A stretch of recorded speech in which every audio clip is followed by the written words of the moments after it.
andalana ody andalana ody fampahirizana sy fianarana soratra masina miaraka amin'ny pastora Andriaparany Rabeloataona. arahanao isan-kerinandro eto amin'ny Hope Radio.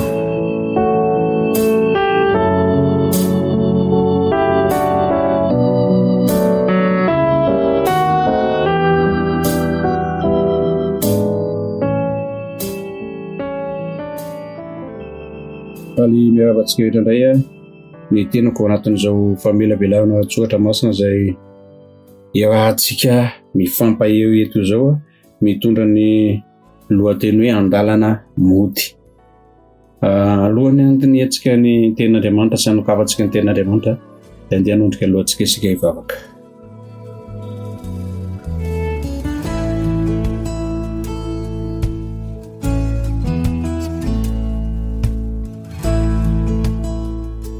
Hoainay tsara mazondrindra an-danitro manolotra ny dia laza ny sotra finahitra antsavanao izay sotra mampomba manokana ny fitantananao hafanay andrea izao teny izao mitenena tompo fa miaino izay amin'ny anaranao Jesosy, amen.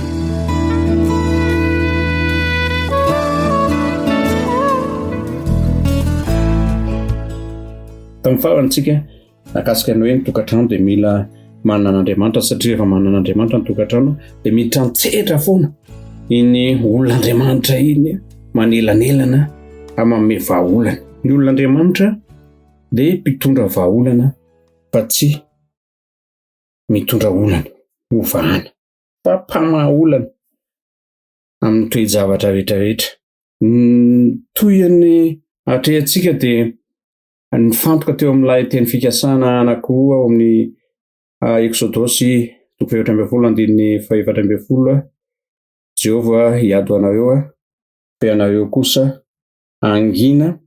Ao amin'ny Levitikosy, ao amin'ny Deuteronomy 3:7-12 dia manao hoe aza matahotra azy anareo fa Jehova Andriamanitra eo no hiado anareo.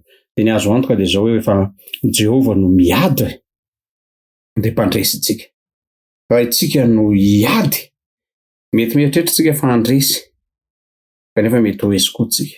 Tsy azo antoka ny aditsika mitondra aretina ao antsika, mitondra areti-po, areti-tsaina, tebiteby.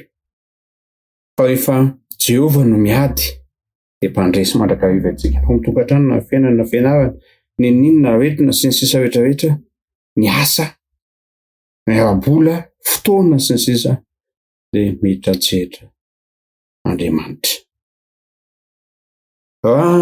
Ny fizotran'ny tantara amin'ity tapan'ny faharoa aty izay hitantsika tsara ilay mpanompo zatovon'ny Elisa rehefa nahita fa misy manodidina ny tanàna izay hanafika sy sambotra any Elisa dia miaramila taingin-tsoavaly maro be ary dia nitairony sy ny foaziny Elisa hoe maty tsika, ikaky maty tsika, misy manafika eo.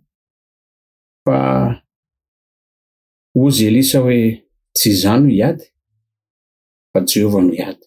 Dia ozy izy tamin'ilay mpanompony hoe aza matahotra ozy izy, aza matahotra fa ny momba antsika ange dia be dia be no momba azy ireo noho ireo ny momba antsika dia be dia be. Avy dia nivavaka tamin'Andriamanitra Elisa mba hisokatra ny mason'ity mpanomponyity satria mbola mitebiteby hoe inona tokoa ny zavatra iseho. Dia nahita tokoa izy fa feno miaramila miaraka amin'ny kalesiavo manodidina any Elisa. Feno ny tendrombohitra iray manontolo hiady ho an'ny voakan'Andriamanitra. Tsika mety tsy mahita amin'ny mampanotantsika, amin'ny maha-olombelona tsika. Aza misikotra an'Andriamanitra mandrakariva hoe asehoy fa asehoy fa eo ianao, asehoy mihitsy ataovy hitako mihitsy, ataovy tsapako, ataovy eny sofiko, ataovy hita masoko. Dia mino olona tsy mino, tsy manana fitokisana, tsy manana fanantenana ary tsy manana an'izany fianterana amin'Andriamanitra izany raha izany no ataontsika. Rehefa niteny Andriamanitra hoe Jehova hiado anareo fa ianareo kosa angina dia mangina. Aza matahotra anareo fa izao Jehova no hiado anareo. Rehefa Jehova no miado antsika dia mpandresy tsika. Dia inona ny zavatra nitranga teto amin'ity tantara ny Elisa ity? Dia nandeha amin'izay nakeo amin'ny Elisa ireto miaramila ireto mba hisambotra ny Elisa. Nampiasan'Andriamanitra ve ny miaramila be dia be nitoby nanodidina ny Elisa izay miaro an'i Elisa amin'ny kalesy afo mba hamotika sy handrava an'ireto miaramila hisambotra sy hanafika an'i Elisa ireto. Nampiasainy ve izy eo? Izao no toy ny tantara.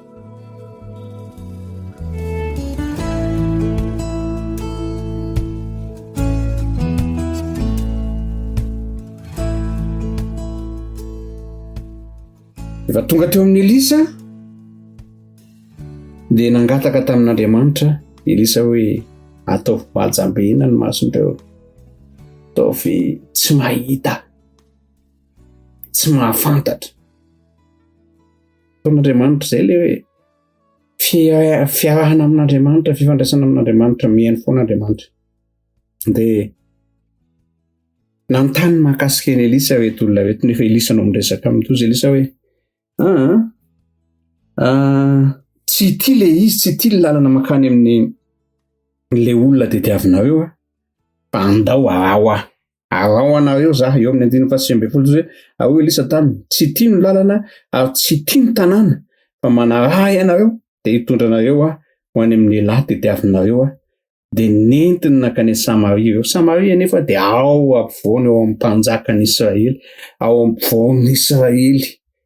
Nentina nakany reto miaramila izay andeha hisambotra any Elisa ireto. Dia izao no toy ny tantara avy noho nahita azy ny mpanjakan'i Israely dia hoy izy tamin'ny Elisa, "Hoikaiko, ho asiako va izy? Asiako va izy?" Satria efa hitan'ny mpanjakan'i Israely dia ozy izy ny mpanjakan'i Israely hoe reto le saika hanafika reto. Ahoa? Hoy olon'Andriamanitra, "Mpitehiko ve? Vonoko ve? Ho asiako ve reto?" Indray tsika manana toe-javatra ohatran'izany hoe eo amin'ny fotoana izay atsapantsika efa manana ny tanjakintsika sy ny herintsika isika hamotika, handrava ny fahavalontsika. Amin'ny indray hoe tsy isika no nahatonga an'ireny fa noho ny fidiran'Andriamanitra tsehatra dia te-hampiatra ny fahefantsika sy ny herintsika. Fa izao no lazain'ny Elisa namaly ny mpanjaka. 20 Aza asianao izy, moa asianao izay ny babonao tamin'ny sabatrao sy ny tsipikanao. Hosoa mofo sy rano eo anoloany mba hohaniny sy hosotrony ary andehanany any amin'ny tompony. Ny ferany Elisa hoe aza vonoina izy, ianao tsy ny babonao koa eo. Tsisy ninona nataonao tamin'ireny fa tonga teo Andriamanitra no niady ho anao mba hahatonga anao mpandresy vahavalo tokony hanafika anao, hamotika anao, eo ampelantananao izay tianao atao. Fa izao ho fanehoana amin'ny mahabe fitiavana an'Andriamanitra sy niady an'Andriamanitra izay tsy araka niadintsika izay eritreretintsika hoe hamotika ny fahavalo dia omeo sakafo, omeo mofo, omeo rano, omeo jus, omeo zavatra hampatanjaka sy hampahery eo fahavalo. Fa aza omena pozina ambony, aza omena sabatra hanapotika azy, fa omeo hanina. 17 dia nanao fanasana lehibe ho azy ny mpanjaka ary efa nihinana sy nisotro eo dia nampandehaniny ary dia nankany amin'ny tompony izy koa dia tsy nankany amin'ny tanin'ny Israely intsony ny mpito adiny Siria. Dia jerevy kely ilay toe-javatra nisy vokatra izay fahendrena avy amin'Andriamanitra atao amin'ny Elisa izay. Na dia teo aza andreo miaramila amin'ny kalesy afo maro be feno ny tendrombohitra iray manontolo fenina nodidina ny Elisa mba hiao any Elisa amin'ny ady atrehany, dia tsy nifandonana dia kely koza tamin'ireo miaramila ny Siriana eo. Dia tsy ahovy mandrakariva zany isika rehetra izay mandrehana izao fa na dia manodidina antsika aza ka lesy afo eo avonina ao antsika hiady ho antsika, dia manana fomba fiady hafa mihitsy Andriamanitra. Fa tian'Andriamanitra toko fotsiny tsika hoe misy an'izany manodidina antsika.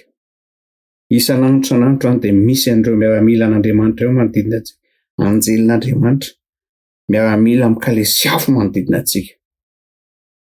Izay mivonona ampio ny fahavalo rehetrarehetra ka hampandresy antsika eo amin'Andriamanitra. Dia vokatr'izay tsy nisy nenana foly, tavela teo tsy nisy tsony maty tanteraka ny ady izay nifanaovana tamin'ny Siriana sy ny Israely, satria tsy nety intsony ireo miaramila ireo, tsy nety nandeha hiverina hiady intsony izy.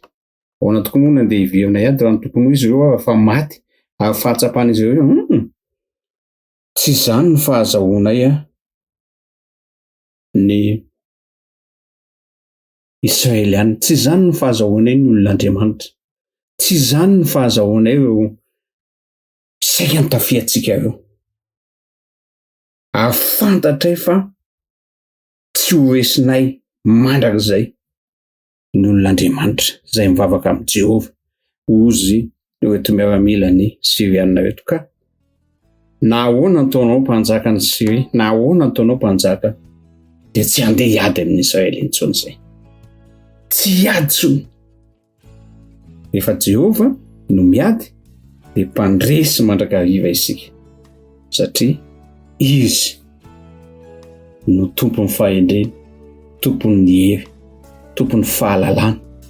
Izy no tompon'ny ady, any Jehova ny ady fa isika hangy.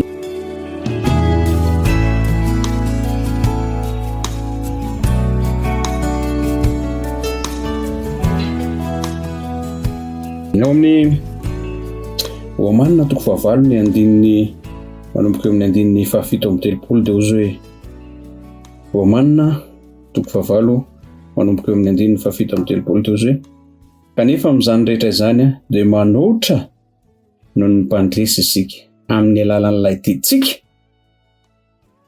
Dia ny fahavalo amby telopolo fa mahatoky aho fa na fahafatesana na fiainana na anjely na eo fanampahana na zavatra ankehitriny na zavatra ho avy na hery na ny ambony na ny ambany na inona amin'izao zavatra rehetra zao dia tsy ahasaraka antsika amin'ny fitiavan'Andriamanitra izay eo amin'ny Kristy Jesosy tompontsika. Mahafinaritra ilay teny eo amin'ny andininy fahafito amby telopolo kanefa amin'izany rehetra izany dia manoatra noho ny mpandresy isika amin'ny alalan'ilay tiantsika. Tsy fantatra hoe ahoana ny fandraisantsika an'izany hoe manoatra noho ny mpandresy izany, fa tena zava-dehibe izany kanefa izany tokoa ny tena misy antsika amin'izao vanim-potoana izao. Jehova no hiady ho antsika eo amin'ny tokantranontsika, eo amin'ny fiarahamonina misy antsika, eo amin'ny asa aman-draharaha. Fahavalo izay mieritreritry ny ampitahavoka antsika dia tsy ahovy mandrakariva fa tsy tokony atahotra antsika, tsy tokony hanana hiatsika fa manana an Jehova miady ho antsika. Toy izany koa ny eo amin'ny tokantrano, Jehova ny tokontsika. Ho an'ny ankizy, Jehova ny tokontsika. Indraindray be fanahiana loatra isika. Raha misy fanahiana izay tokony ataontsika dia ny fanahiana tsy vita fihavanana tsara amin'Andriamanitra isika, tsy tafafandray tsara amin'Andriamanitra isika, tsy matoko tsara an'Andriamanitra isika, tsy manana ny fanantenana amin'Andriamanitra isika, tsy tsapantsika hoe manodidina antsika ny fiarovana avy amin'Andriamanitra, ary tsy ao anatintsika ny hoe mpandresy isika, tsy ao an-tsaintsika. Dia izay ny tena zavatra ratsy indrindra eo amin'ny fiainan'ny kristiana. voninahitra ho an'Andriamanitra ho amin'izany zavatra rehetra izany aho inoko fa itsika rehetra dia samy anana finoana ka hamela an'Andriamanitra ny adintsika. Anana finoana ka hiangina amin'ny toe-javatra sarotra dia lalaovantsika. Nondrika alohantsika isika hisaotra an'Andriamanitra hivavaka ao amin'izany mampandresy antsika izany.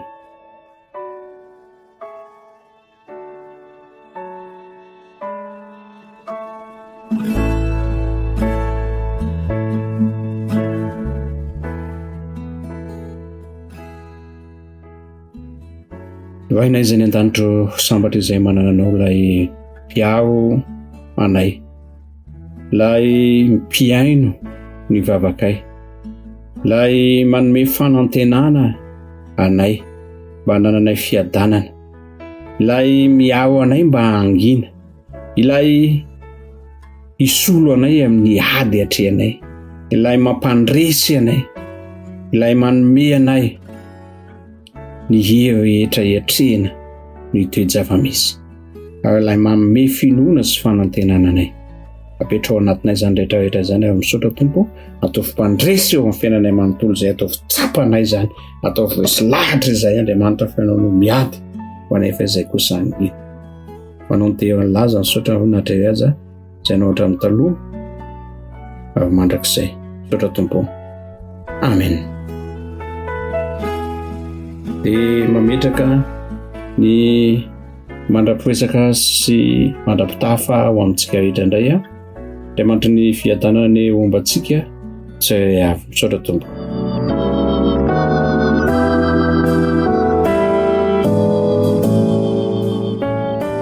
Narainao teo andalana ody fampahirizana sy fianarana soratra masina miaraka amin'ny pastora Andriaparany Rabeloataona.